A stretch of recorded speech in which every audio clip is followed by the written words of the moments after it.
The accusations started at 3:47 p.m. on a Saturday afternoon at the Miller family reunion. I was sitting at a picnic table in Golden Gate Park, eating potato salad and trying to be invisible, when my father stood up to make a speech. "I want to thank everyone for coming today," Dad said, raising his beer. "Family is everything. We support each other. We help each other. We're there for each other." He paused and I felt his eyes land on me. "Well, most of us are." Aunt Patricia picked up the thread. "Some people in this family understand the meaning of generosity, of giving back. And some people," Uncle Mike added, looking directly at me, "only think about themselves." My mother stood. "I'm just going to say it. Our daughter Natalie has never helped anyone in this family. Not once. She's selfish through and through." 43 relatives turned to stare at me. "When your cousin Jenny needed help with rent, where was Natalie?" Mom continued. "When Uncle Mike's business needed a loan, where was Natalie? When your grandmother needed someone to help with her medical bills, where was Natalie?" "Nowhere," Dad finished. "Because Natalie doesn't care about family. She only cares about herself." I set down my potato salad. Said nothing. "A complete disappointment," Mom added, her voice breaking dramatically. "We raised her better than this. I could have defended myself. Could have explained. Could have told them the truth about where my money had actually been going. Instead, I pulled out my phone and texted my private investigator. Me, David, where are you? David, 5 minutes out. The FBI agents are with me. Me, perfect timing." I set my phone down and smiled slightly. My cousin Sarah leaned over. "Natalie, are you okay?" "I'm perfect." "They're being really harsh. They're being honest about how they feel. I appreciate honesty. But you're not selfish. You helped me with." "Sarah," I said quietly. "Watch what happens next." For minutes later, a man in a suit walked into the park reunion area. Behind him, 3 FBI agents in windbreakers that said, "FBI," in large yellow letters. The reunion went quiet. David Martinez, the private investigator I'd hired 3 months ago, walked directly to my table. "Ms. Miller." "That's me. I'm David Martinez, private investigator." We spoke on the phone.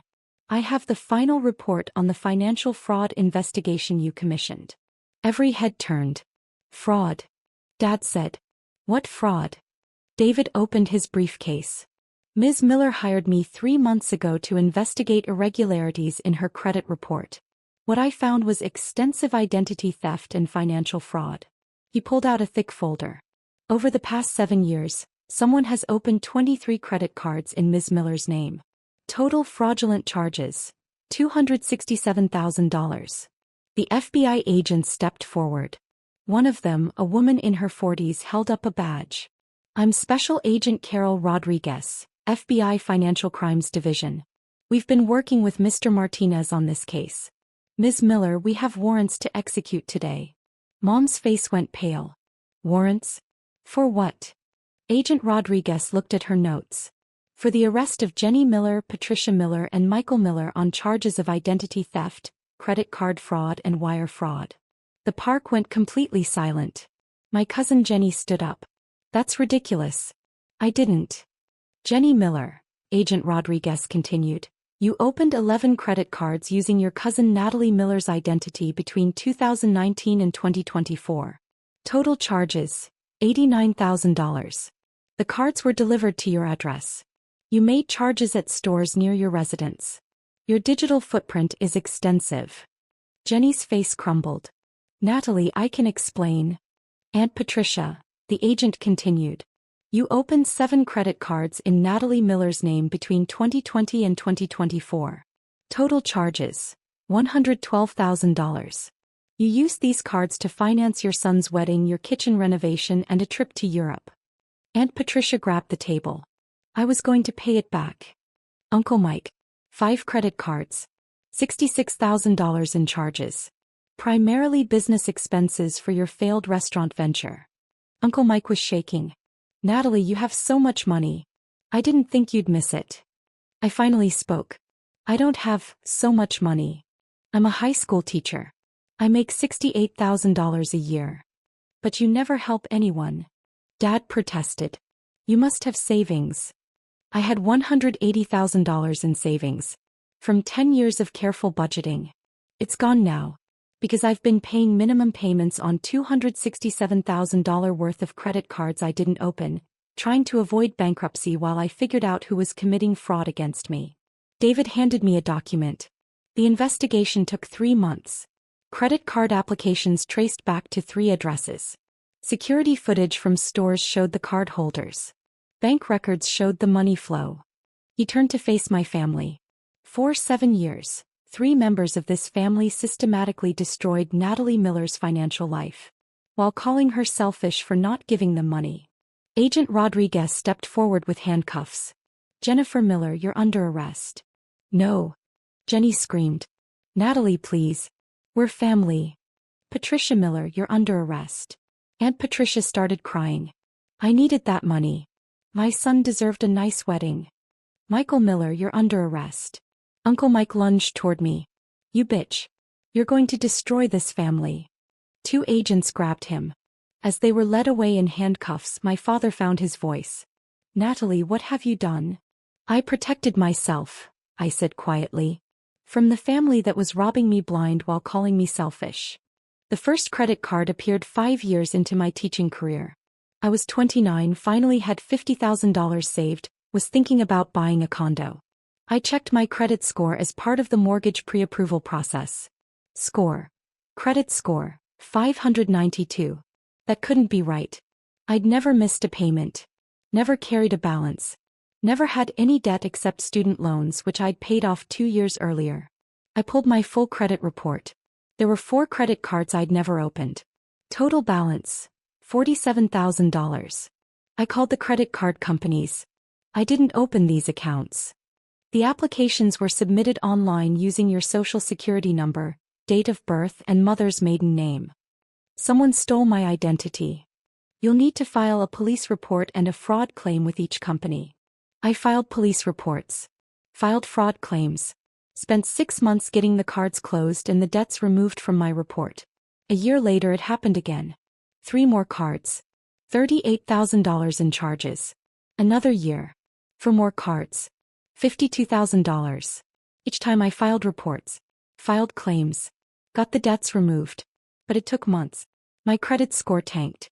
I couldn't buy a condo. Couldn't get approved for a car loan. Was denied an apartment lease. Meanwhile, at family gatherings, the accusations started. Natalie never helps anyone. She's so selfish with her money. Teachers make good money and she acts like she's broke. I tried to explain once. Christmas dinner 3 years ago. Someone keeps opening credit cards in my name, I'd said. I've been dealing with identity theft for years. That's terrible. Mom had said. Do you know who's doing it? Not yet. But it has to be someone with access to my personal information. Well, it's not anyone in this family. Dad had snapped. We'd never do that. I didn't say it was family. You implied it. I just said someone with access to my information. Uncle Mike had laughed. You probably wrote your social security number on some sketchy website. This is why young people get scammed. I'd stopped mentioning it after that. But the cards kept appearing. By year 6 my credit was destroyed. I'd spent $30,000 of my own money paying minimums on fraudulent debts while waiting for investigations to clear. My savings were gone. My credit score was 580. I was living paycheck to paycheck, unable to buy a home or even rent a nice apartment.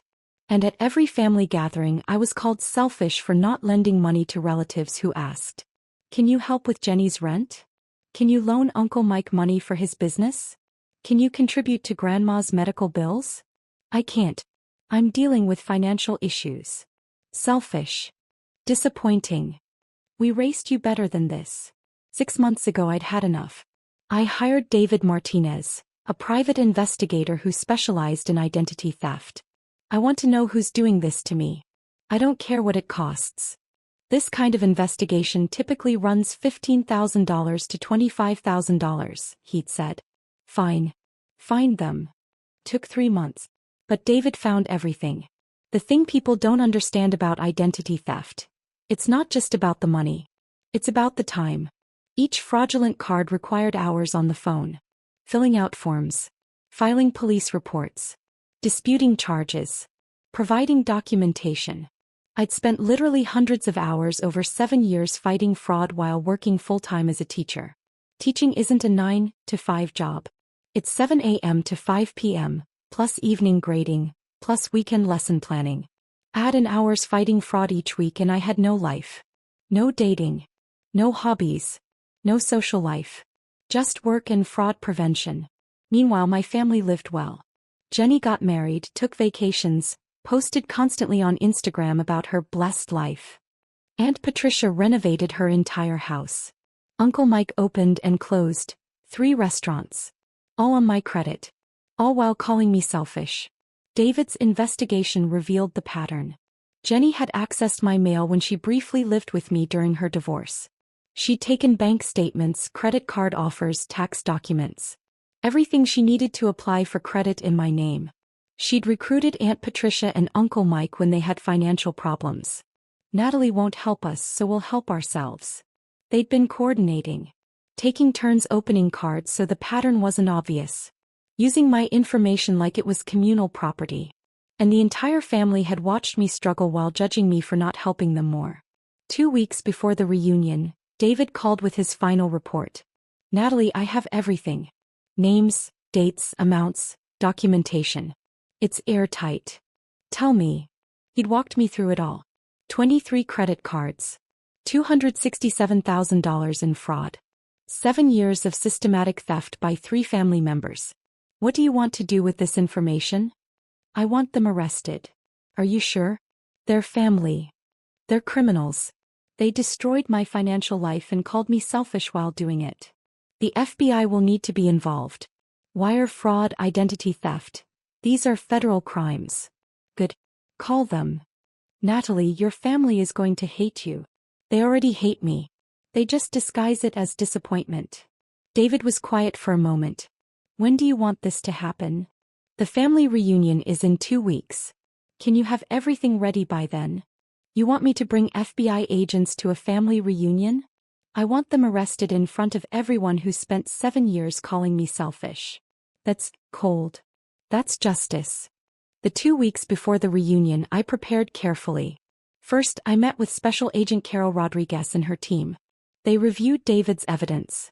This is excellent investigative work, she said. Clear pattern of fraud. Multiple perpetrators. Over $250,000. These are serious charges. What happens to them? If convicted, they're looking at 5 to 10 years each for identity theft and wire fraud. Plus restitution. Restitution. They'll have to pay you back. All of it. I just want them to stop. And I want everyone to know what they did. Public arrest at a family gathering will certainly accomplish that. Good. Second, I documented everything. Printed copies of David's report. Made a timeline of every fraudulent card. Calculated the total damage. $267,000 in fraudulent charges, plus $30,000 of my own money spent on minimum payments, plus approximately 800 hours of my time dealing with fraud. Third, I prepared myself emotionally. This was going to destroy family relationships. My parents would be devastated. My other relatives would be forced to choose sides. But I was done being the villain in a story where I was actually the victim. The night before the reunion, my sister called. Natalie, are you coming tomorrow? Yes. Listen, Mom and Dad are pretty upset with you. About not helping Jenny with her rent last month. I'm aware. Can you just, I don't know, apologize? Make peace?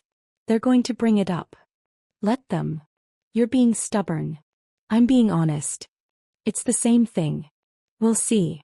After Jenny, Patricia, and Mike were led away in handcuffs, the park remained silent. 40 relatives stared at me. Some in shock. Some in anger. Some in what might have been shame. David Martinez cleared his throat. For those interested, I have copies of the investigative report here. It documents 7 years of systematic financial fraud by 3 family members against Natalie Miller. My father found his voice.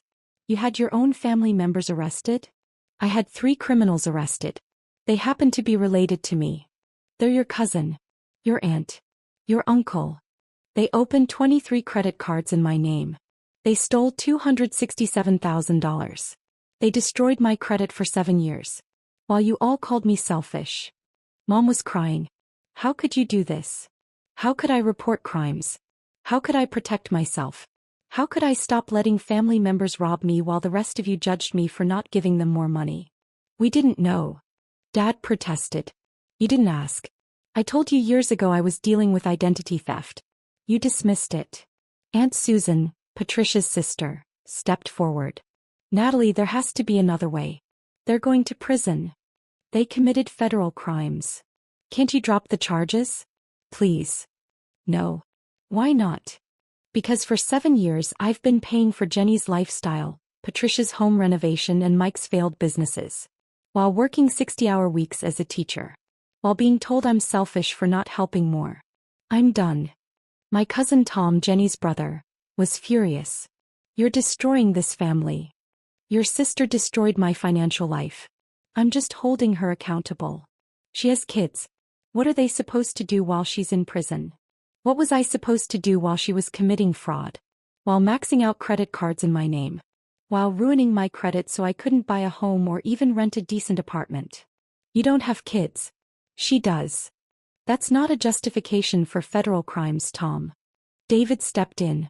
If I may. The evidence shows Ms. Jenny Miller opened her first fraudulent credit card in Natalie's name 2 months before her wedding. She used it to pay for her honeymoon. She then continued opening cards to fund her lifestyle while knowing it was destroying her cousin's credit. Patricia Miller renovated her kitchen using fraudulent credit. Took a European vacation. Paid for her son's wedding. All while Natalie worked a second job tutoring to pay minimums on debts she didn't create.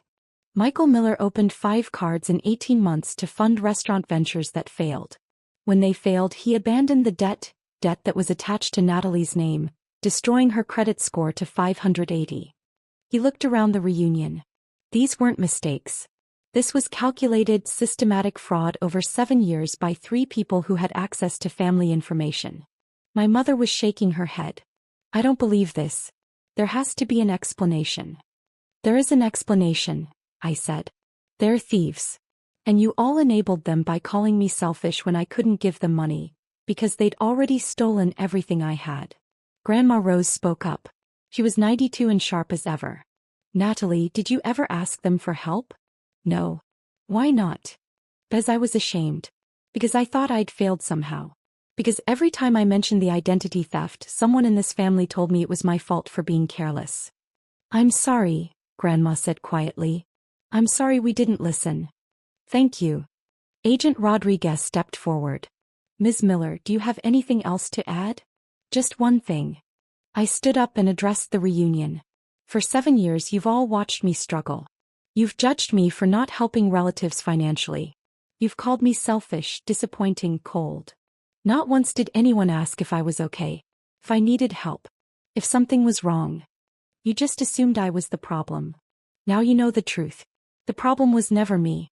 The problem was 3 criminals who stole from family and a family that chose not to see it. I picked up my bag. I'm leaving now. David has copies of the report if anyone wants to understand what actually happened. The FBI will be in touch if they need statements from witnesses. Natalie, wait. My sister grabbed my arm. Where will you go? Home. To my apartment that I could barely afford because my credit was destroyed. To start rebuilding my life now that the fraud has stopped. What about the family? What about them? They chose to believe I was selfish rather than investigate why I was struggling. That's on them. I walked toward the park exit. Behind me I heard arguing, crying, confusion. I kept walking. The first call came 20 minutes later. Natalie, we need to talk about this. There's nothing to talk about. You can't just destroy this family. I didn't destroy it. Jenny, Patricia, and Mike did. I just exposed it. Can't you drop the charges? No. Why not? Because they committed federal crimes. Because they stole $267,000. Because they destroyed 7 years of my life. Because they need to face consequences. They're family. Family doesn't commit identity theft, Dad. Criminals do. He hung up. Mom called next. Natalie, please. Patricia is my sister. She made a mistake. 23 credit cards over 7 years isn't a mistake. It's a pattern. She was desperate. So was I. But I didn't commit crimes. How can you be so cold? How can you defend someone who stole from your daughter? She hung up. The text started pouring in. Cousin Tom, you're dead to this family. Aunt Susan, I hope you're happy ruining lives. Uncle Dave, we always knew you were selfish.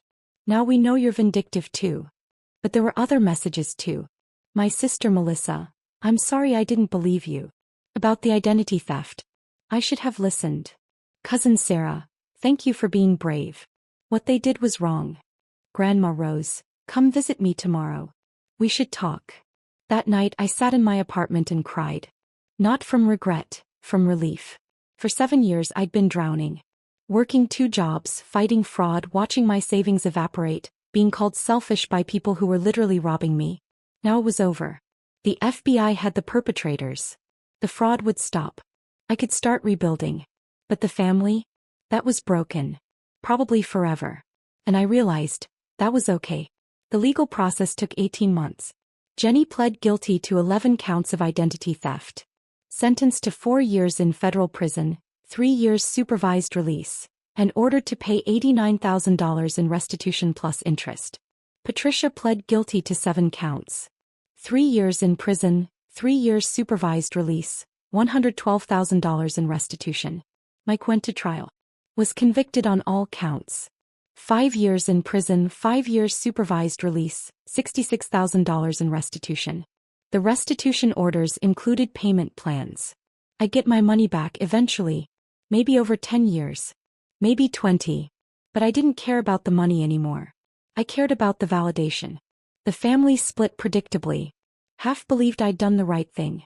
Half believed I'd destroyed the family for revenge. My parents sided with the criminals. Stopped speaking to me. Told people I was vindictive and cruel. My sister Melissa sided with me. What they did was unconscionable. You had every right to prosecute. Grandma Rose called it the reckoning the family needed. I changed my phone number.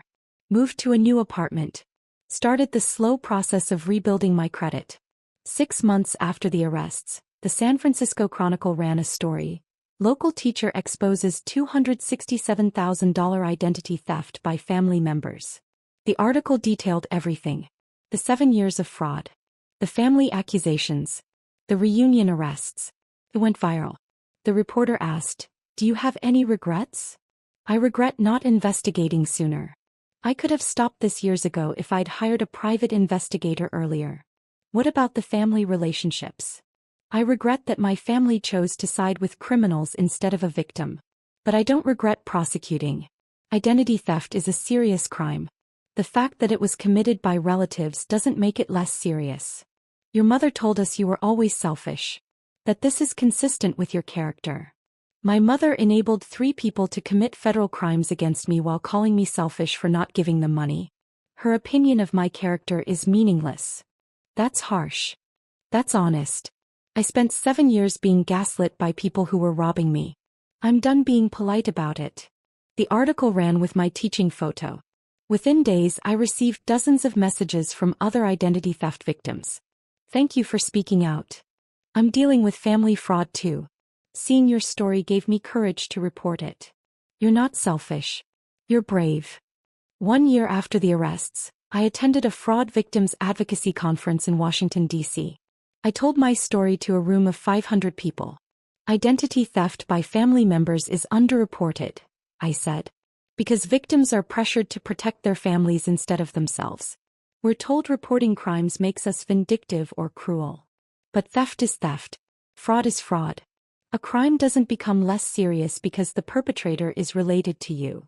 I lost 7 years of my life, $267,000 and my family relationships. But I gained something too. My dignity. My truth. My right to say, enough. The audience gave me a standing ovation. 2 years after the arrests I finally bought a condo. My credit score had recovered to 720. I'd saved another down payment. I was finally moving forward. My sister Melissa helped me move in. Mom asked about you, she said carefully. How is she? Devastated.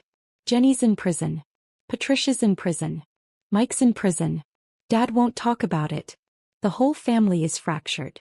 That's unfortunate. She wants to apologize. For what? For calling me selfish? For defending criminals? For choosing her sister over her daughter? All of it. I don't need her apology. I needed her support. 7 years ago. When it would have mattered. People make mistakes, Natalie. Mistakes are accidents. What Mom did was a choice. She chose to believe I was selfish rather than investigate why I was struggling. That wasn't a mistake. That was judgment. Can you ever forgive her? I don't know. Maybe. But forgiveness doesn't mean reconciliation. I can forgive and still choose not to have a relationship. That's sad. What's sad is that it took $267,000 in fraud and 3 federal arrests for her to realize she was wrong about me. That's what's sad. We finished moving in silence. That night in my new condo, I sat on my couch and felt something I hadn't felt in 7 years. Peace. Not because I had my money back, I didn't, not really. Restitution payments were trickling in at $200 a month. Not because my family apologized, they hadn't, not meaningfully. But because I'd finally told the truth. And I'd chosen myself over people who'd spent years choosing everyone but me. That was enough. I got a letter from Jenny in prison. Dear Natalie, I've had 3 years to think about what I did. 3 years to understand the damage I caused. 3 years to realize I destroyed your life while calling you selfish. I'm sorry. I know that's not enough. I know sorry doesn't give you back 7 years or $89,000 or your family relationships. But I'm sorry anyway. I told myself I'd pay you back. That it was temporary. That you wouldn't miss it because you were single with no kids and I had a family to support. I was wrong. I was a thief. And I deserved to be here. I don't expect forgiveness. I just wanted you to know that I finally understand what I did to you. Jenny. I read the letter twice. Then I wrote back. Jenny. Thank you for the apology. I accept it. But accepting an apology doesn't erase consequences. You committed federal crimes. You destroyed my credit, my savings, and my trust in family. I hope prison has given you time to become a better person. I hope you use that growth to be a better mother when you get out. But we won't have a relationship. What you did can't be undone with an apology. I wish you well. From a distance. Natalie. I mailed it and moved on. Because forgiveness isn't reconciliation. You can forgive someone and still choose not to let them back into your life. You can acknowledge their growth and still protect yourself from future harm. You can wish them well and still walk away. And that's okay. Because at the end of the day I chose myself. Over family expectations. Over pressure to forgive. Over the narrative that victims should be gracious. I chose me. And I'd do it again. Every single time.